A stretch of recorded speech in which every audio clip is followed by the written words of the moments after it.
जय श्रीराम. हर हर महादेव. मी सचिन पाटील. अली हुसैनी खामिनी खामिनी जे काही XYZ, त्याचा मृत्यू झाला. इराणचा सर्वोच्च नेता होता, धर्मगुरू होता. धर्मगुरू म्हणजे मौलवी मौलाना त्यांच्यातला. त्याला धर्मगुरू का म्हणतात आपल्याकडे मला समजत नाही. तर अशा पद्धतीने तो मारला गेला.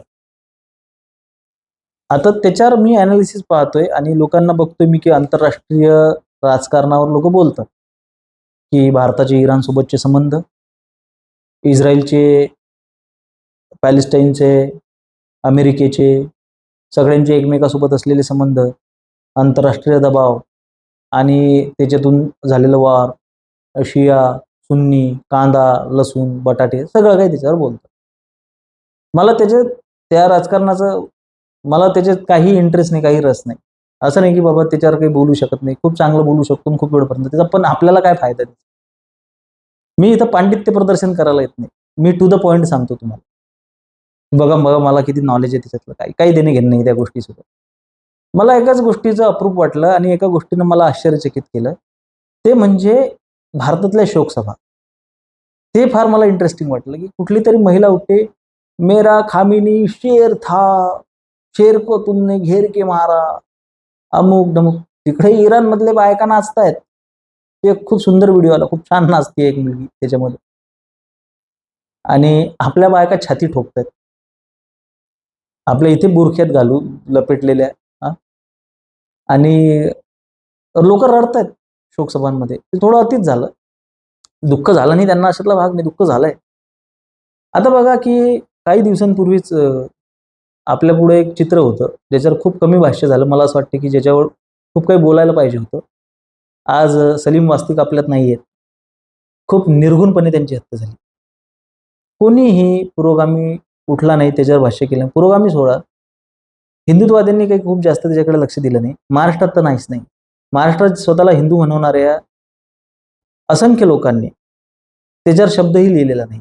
सामान्य लोकांनी लिहिला, सामान्य ब्लॉगर किंवा ज्यांना बऱ्यापैकी फॉलोअर्स आहेत त्यांनी लिहिलं, त्यांनी ते बोललेत. पण जे थेट भाजपाशी जोडलेले आहेत, भाजपाचे पदाधिकारी आहेत, IT सेलमध्ये सगळीकडे, तुम्ही बघा नाही लिहिलंय लोकांनी. या बघा, हा त्यांच्यात आणि आपल्यात फरक आहे. मुस्लिम ब्रदरहुड कशाला म्हणतात की कुठं खामिनी मारला गेलाय, मराठीत त्याला खामिनी म्हणतात, हिंदीवाले त्याला खामिनी लिहितात. ज्याचा नावाचा उच्चारही धड, आपल्या देशामध्ये त्या उच्चारातही एक वाक्यता नाहीये. त्याच्याबद्दल आत्मीयता ह्या लोकांमध्ये किती जास्त आहे, हे कसं काम करते, ही इकोसिस्टीम कशी काम करते, आपल्याला हे जाणून घ्यावंसं वाटत नाही. हे किती दुर्भाग्य आहे, किती दुर्दैव आहे, आपण लक्षात घेतलं पाहिजे. स्वतःचे व्यक्तिगत वादविवाद, स्वतःच्या व्यक्तिगत हेवे दावे पटकन ही लोक बाजूला सारतात आणि लगेच एकत्र येतात. आज आपल्याला तर इतकं आपण पक्षाशी बांधील आहोत की मला जर का तुम्ही बघितलं ना, तर मला अशा गोष्टी सार्वजनिक करा वाटत नाही.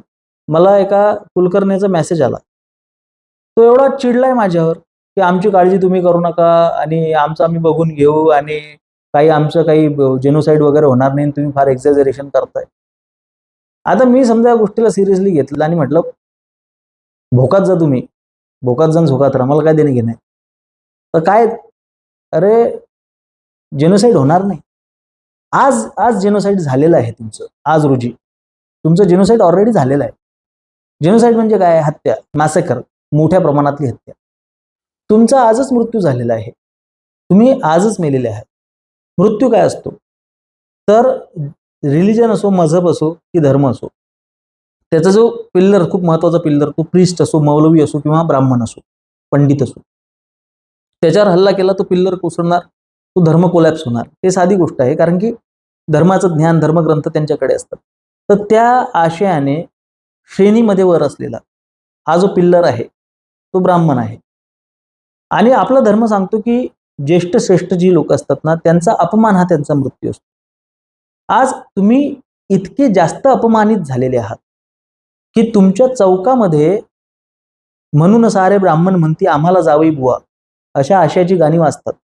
अशा आशयाची गाणी तिथे तासनतास वाजवली जातात वेगवेगळ्या सण उत्सवांना. जागोजागी तुमच्या मुली मागितल्या जातात, त्यांच्यावर बलात्कार करण्याची भाषा केली जाते. मंचावरून तुमच्या समाजाच्या मुख्यमंत्र्याच्या पत्नीवर बलात्काराचं आवाहन केलं जातं. अजून किती अपमान तुम्हाला पाहिजे? अपमान हाच मृत्यू आहे. तुम्ही फक्त जाळायचे बाकी आहात. तुम्हाला फक्त आता जाळायचं बाकी आहे हिंदू धर्मसंस्कारानुसार. तुम्हाला माझं बोलणं बोचेल. मी मराठ्यांबाबतीत हेच बोलतो, लक्षात घ्या. मी इतक्याच कठोरतेनं, इतक्याच क्रूरपणे बोलतो, कारण की मी फक्त सत्य सांगतोय. मी नेहमी सांगतो की ओबीसींना, मराठ्यांना सुद्धा उड्या मारायची गरज नाही. आज जे जात्यात आहेत, आज जे सुपात आहेत, ते उद्या जात्यात असतील. आणि सर्वात जास्त फटका 80% केसेस ह्या कोणावर आहेत? त्या ओबीसींवर आहेत, ॲट्रॉसिटीच्या. त्याच्यामुळे त्यांनी सुद्धा उड्या मारायची गरज नाही, हे पण मी सांगत असतो. पण तुम्हाला आमची काळजी करायची, मी तुझ्या काळजी नाही करताय, तुमची काळजी नाही करताय भुसनाड्यांना, मला माझ्या धर्माची काळजी. आणि धर्मानुसार क्षत्रियाचं कर्तव्य असते गोब्राह्मणांचं रक्षण करणं, म्हणून ते करावं लागतं. नाहीतर आपुलकीच्या बाबतीत आणि व्यक्तिगत अनुभव जर तुम्ही म्हणाल, तर माझ्यासमोर कुलकर्णीबाई राहत होत्या. त्या बाईंनी माझा जेवढा राग केलेला तेवढा कोणीच नाही. माझ्या इथं क्लासेसला येणाऱ्या माणसांना ते विचारत होते की दाढी असलेला कुठला मास्तर असतो का? तो मास्तर वाटतो का? तो भाग वेगळा की त्या बाईला समता परिषदेच्या एका मोठ्या नेत्याने ठेवलेलं होतं. माझ्या लग्नामध्ये व्यक्तिशः ढवळाढवळ करणारी एक महिला, ती सुद्धा ब्राह्मणच होती. काही गरज नव्हती तिला, काही संबंध नव्हता. मला खोली खाली करून मागणारा रिनोव्हेशनच्या नावाखाली तो सुद्धा एक ब्राह्मण होता. त्यांची नावं सुद्धा मी इथे घेऊ शकतो, पण मी घेणार नाही. का? कारण की मी हे काम करतोय. व्यक्तिगत माझ्यावर टीका टिप्पण्या करणारे, माझ्यावर टीकेची झोड उठवणारे आणि बऱ्याच गोष्टींमध्ये मला आडवे आलेले खूप सारे लोक आहेत. त्यांची मी खूप साऱ्यांची नावं घेऊ शकतो. मला तर खूप त्रास दिलाय. पण व्यक्तिशः मी त्या गोष्टी कधी घेतल्या का? पर्सनली मी त्या गोष्टी घेतल्या का? माझं बोलणं तुला पर्सनल कसं काय लागतं? बऱ्याच लोकांना पर्सनली ती गोष्ट लागते की तुम्ही ब्राह्मणांना खूपच नाव ठेवता आणि आम्ही काय इतके. अरे बाबांनो, हे विक्टिम कार्ड खेळून खेळून तर मुसलमान ह्या स्टेजवर आले आहेत. ते एवढे सशक्त झाले आहेत, एवढे शक्तिशाली झाले आहेत. तुम्हाला कसला अहंकार आहे? कुठल्या अहंकारात तुम्ही जगताय? हीच तर गोष्ट आपल्याला समजत नाही. कुठेतरी खामिनी मारला गेलाय आणि कुठेतरी इथे पूर्ण हे पेटलेले आहेत. कुठे आपलं तर एक असा एकदम एक असा, मी आजही महाराष्ट्रामध्ये ब्राह्मणांचे नेते पाहतो, ते इतक्या वेगळ्या अहंकारात जगतायत. ब्राह्मणांचं प्रतिनिधित्व करणारे खूपच सावरकर बोलतायत, हे सांगतायत, ते सांगतायत आणि खूप मोठ्या मोठ्या शौर्याच्या गप्पा करतायत. अरे, जर का तुम्ही स्वतःला सावरकरवादी म्हणताय ना, तर तुमचे असे गालगुचे घ्यायची इच्छा नाही झाली पाहिजे ना आमची. अरे बाळा, कसं काय असतं? तुम्ही सावरकरवादी आहात तर सावरकरवादी दिसा ना, असा ना. शिवरायांचे 8वावे रूप, शिवरायांचा 8वावा प्रताप, शिवरायांचा 8वावा साक्षेप भूमंडळी. तुषार दामगुडे हे नाव आपण ऐकलेलं आहे. मी त्याची परवानगी न घेता ही गोष्ट सांगतोय, तर त्याला काही वाईट वाटणार नाही. त्याने ना मला एकदा एक गोष्ट बोलला होता की एक स्क्रीनशॉट एक फोटो काढून पाठवला होता आणि मला म्हटलं होतं की सचिन, याच्यात काय दिसतं म्हणे तुला, काय विशेष वाटतं? सावरकरांच्या जीवनावर लेखनमाला होती ती. एक पुस्तक होतं त्याच्यामध्ये. मला माहित होतं त्याला एक्झॅक्टली काय सांगायचं. मी म्हटलं की याच्यात ना मला हे दिसतंय की हे सगळे लेख ब्राह्मणांनी लिहिलेले आहेत. तो एक्झॅक्टली हे जेवढे लेखक आहेत ना म्हणे, याच्यापेक्षा 4 फॉलोअर तुला मला जास्तच आहेत म्हणे. मग ह्या लोकांना कसं का वाटत नाही की आपण 2 लेख तुषार दामगुडे करून लिहून घ्यावे, 4 लेख सचिन पाटलाकडून लिहून घ्यावे? तुम्ही मक्तेदारी सोडा ना सावरकरांवरची, तुम्ही अधिकार सोडा ना सावरकरांवरचा, तेव्हा ते बहुजनांना, इतरांना ते लोक आपली वाटतील. तुम्ही तुमच्यातल्या तुमच्यात खेळतायत, तुम्ही कुठल्या अहंकारात जगतायत? मग ब्रिगेडवाल्यांना घोडे लावतात तर म्हणून आपल्याला राग येतो म्हणे. पण ही गोष्ट वास्तव आहे ना, ही गोष्ट सत्य आहे ना. लक्षात घ्या की पहिल्यांदा आपल्याला आत्मपरीक्षणाची आवश्यकता आहे, आत्मपरीक्षण करण्याची गरज आहे आणि हे प्रत्येक समाजाला करण्याची गरज आहे. हे मराठ्यांच्या बाबतीत सुद्धा लागू होतं. याच्यावर सुद्धा आम्ही बोलतोच ना, याच्यावर सुद्धा आम्ही भाष्य करतोच ना. मराठ्यांना कसं लागू होतं? 4 पाण्याचे पाऊचेस वाटल्यानंतर आम्ही मुसलमानांचे गोळवे गायला लागतो. घरी का पाणी खायला नाही? तुझ्या भोसडीचे अनाज नाही तुझ्या घरी? 4 बिस्किटच्या पाकिटासाठी आता कुठे आहेत संघावाले, आता कुठे भाजपावाले? अरे भिकार चोटा, माझ्या घरी ये, मी तुला खायला देतो. 4 बिस्किटच्या पुड्याच्या जोरावर तू आता कुठे संघवाले आणि आता कुठे भाजपावाले म्हणून तू उडायला लागतो. तू तुला टिपू सुलतान बाप वाटायला लागतो. ढुंगणार फटके मारले पाहिजेत तुझे. एका आंदोलनामध्ये 4 पाण्याचे पाऊचेस वाटणार तुझा बाप कसा होऊ शकतो? पण 4 पाण्याचे पाऊचेस वाटायसाठी तिथे हिंदुत्ववाद्यांनी यावं का? अरे, हिंदुत्ववाद्यांनी मोठी कामं करायची असतात. मराठ्यांनी अफजल खानाचे कोथळे काढायचे असतात, बिस्किटचे पाकिटं वाटायची नसतात. आणि इथे जो तुला जथ्था दिसतोय ना, त्या सगळ्यांच्या घरामध्ये भवानीची पूजा होतीये, त्या सगळ्यांच्या घरामध्ये खंडे पूजल्या जात आहेत, तलवारी 5वीला पूजल्या जातात, कपाळाला टिळा लावून घराच्या बाहेर निघतात. ते सगळे मराठी आहेत, ते सगळे हिंदूंच्या अवलादी आहेत. तुझ्यासारख्या बाटलेल्या वाडग्यांच्या अवलादी नाहीयेत. त्यांना सुद्धा घेतो ना आम्ही आडव्या हातानं.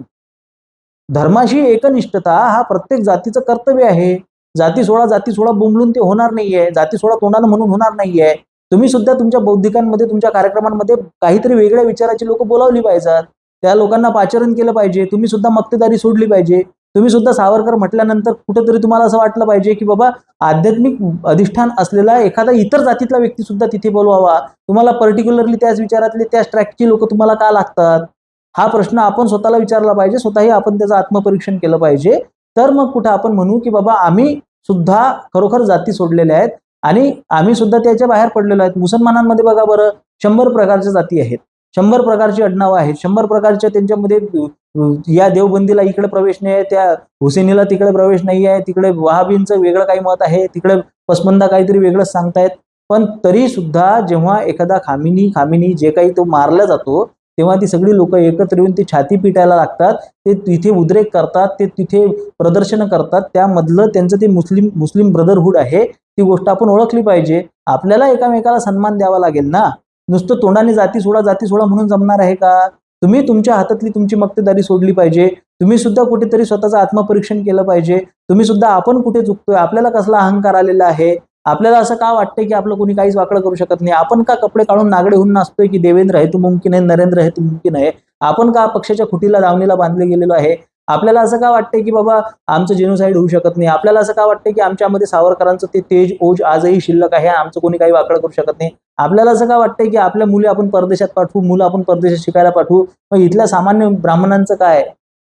ह्या सगळ्या गोष्टी आजही मी बघतोय की एक कुठंतरी एक मीपणा, कुठेतरी एक अहंकार बऱ्याच लोकांचा सुटत नाहीये. मी सगळ्यांना म्हणत नाहीये, मला प्रचंड सहकार्य आहे, फक्त विरोधाचा यशाला भाग नाही, मला प्रचंड सहकार्य आहे, मी हे वारंवार बोललो. मला ब्राह्मण समाजाचं प्रचंड सहकार्य आहे आणि मराठा समाजाचं प्रचंड सहकार्य आहे. त्याच्याशिवाय मी इथपर्यंत आलो नसतो, मी टिकू शकलो नसतो.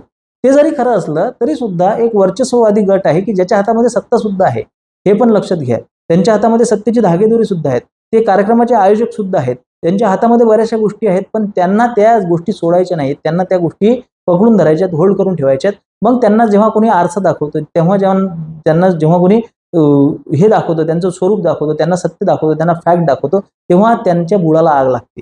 जेव्हा त्यांना समजतं की बाबा आपण असं झोपून चालणार नाही, आपल्याला जागं व्हावं लागेल, काम करावं लागेल, ग्राउंड लेवलची रियालिटी आपल्याला चेक करावी लागेल, तेव्हा त्यांच्या बुडाला आग लागते, तेव्हा त्यांना ती चळफळाट होते त्यांची. तर हे होता कामा नये. आपण एक लक्षात घेतलं पाहिजे की आज आपल्याला विक्टिम कार्ड खेळावं लागेल, आपल्याला सुद्धा प्रत्येक गोष्टीवर रिॲक्ट व्हावं लागेल, आपल्याला समजून घ्यावं लागेल की ती लोक जसं कोणाचंही सरकार असो, ते MIMच्या सरकारचा सुद्धा विरोध करतील आणि छाती पिटत पुढे येतील की आमच्यावर अन्याय झालाय, आमच्यावर अत्याचार झालाय. तुम्ही ते मान्यच करायला तयार नाहीये.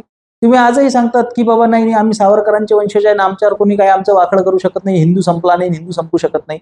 तुम्ही जर ह्या ॲटिट्यूडमध्ये राहिले तर तुमच्या डोळ्या देखत तुमची लोक मारले जातील, तुमच्या आई बहिणी उचलून नेल्या जातील आणि तुम्ही तेव्हा तेच बोलत राहणार की मोदी हे तो मुमकिन आहे ना, आमचं कोणी काही वाकडं करू शकत नाही. हे जे तुमच्यामध्ये हे जी एक हिस्टेरिया टाईप जे हे झालेलं आहे, जन्माला आलेलं आहे, हे जे एक भाव तुमच्यामध्ये निर्माण झालेला आहे, हा चुकीचा आहे, हा आजार आहे. या आजाराचा इलाज झाला पाहिजे आणि आपण समजून घेतलं पाहिजे की आपलं सुद्धा वाकडं होऊ शकतं, आपण सुद्धा संपवलं जाऊ शकतो. म्हणून प्रत्येक गोष्टीवर रिॲक्ट होणं गरजेचं आहे. हे एक्झॅजरेशन नाही आहे, हे अतिशयोक्ती नाही. तुमचं जेनोसाईड होणार नाही ही अतिशयोक्ती नाही, तुमचं ऑलरेडी झालेलं आहे. जसं मी सांगितलं, तुम्ही फक्त जाळायचे बाकी आहात. तुमच्यात थोडंही सत्व बाकी असेल, थोडाही जीव बाकी असेल, तर प्रत्येक गोष्टीचा ताकदीने निषेध होणं गरजेचं आहे. प्रत्येक वेळी मुठा आवळून चवताळून पुढे येणं आवश्यक आहे. उपद्रव मूल्य निर्माण करणं आवश्यक आहे. जर ते तुमच्याच्यानं होत नसेल, तुम्ही उपद्रव मूल्य निर्माण करू शकत नसाल, तर जी लोक भांडतात त्यांच्या पाठीशी उभे राहा. तुमच्याच्यानं ते होत नसेल तर गप्प राहा. उगाच लोकांचं मनोधैर्याचं खच्चीकरण करू नका. उगाच सगळ्या गोष्टींवर स्वतःची मक्तेदारी दाखवू नका. उगाच पक्षाच्या झेंड्याला धर्माचा झेंडा सांगू नका. उगाच राजदंड धर्मदंडाच्या वरती आणण्याचा प्रयत्न करू नका. उगाच समर्थ रामदास स्वामींना डावलू नका. उगाच आपल्या प्रभू रामचंद्र, धार्मिक तत्व, धार्मिक मूल्य या वैज्ञानिक दृष्टिकोनाच्या नावाने डावलू नका. उगाच मुख्य प्रवाहात घ्यायचं आहे असं म्हणून इतर समाजाचं, इतर लोकांचं, खास करून धर्मविरोधी तत्वांचं अनावश्यक लांगुल चालन करू नका. उगाच महापुरुषांच्या चिकित्सेला आळकुठी आणू नका. कुठल्याही महापुरुषाला ईश्वर तुल्य बनवू नका, ब्रह्मांड नायक बनवू नका. या सगळ्या गोष्टी, हे जे बाटलीबंद भूत तुम्ही जे बाहेर काढून थया नाचवताय, हे तुम्ही कुठेतरी थांबवलं पाहिजे. कुठेतरी तुम्हाला राजकारण जमत नाहीये, किंबहुना तुम्हाला माहिती आहे आणि तुम्हाला हे होऊ द्यायचं आहे. कधी कधी मला असं वाटतं की हे सोची समजी चाल आहे, स्वतःच बर्बादीकडे जायचं आहे, स्टॉकहोम सिंड्रोम झालाय तुम्हाला, किंवा दुसरं काहीतरी झालेलं आहे, किंवा कुठेतरी हातमिळवणी झालेली आहे, कॉम्प्रोमाइज झालेला आहे, असं मला कधी कधी वाटायला लागतं. ही शंका आमच्या मनामध्ये निर्माण होती आहे, काम करणाऱ्यांच्या मनामध्ये, ती ही गोष्ट तुम्ही समजून घेतली पाहिजे. मुसलमानांकडून आपण ह्या गोष्टी शिकल्या पाहिजेत, रिॲक्ट व्हायला शिकलं पाहिजे, उपद्रव मूल्य बनवायला स्वतःचं शिकलं पाहिजे. माझे विचार पटत असतील तर सहकार्य असू द्या. धन्यवाद. जय श्रीराम. हर हर महादेव.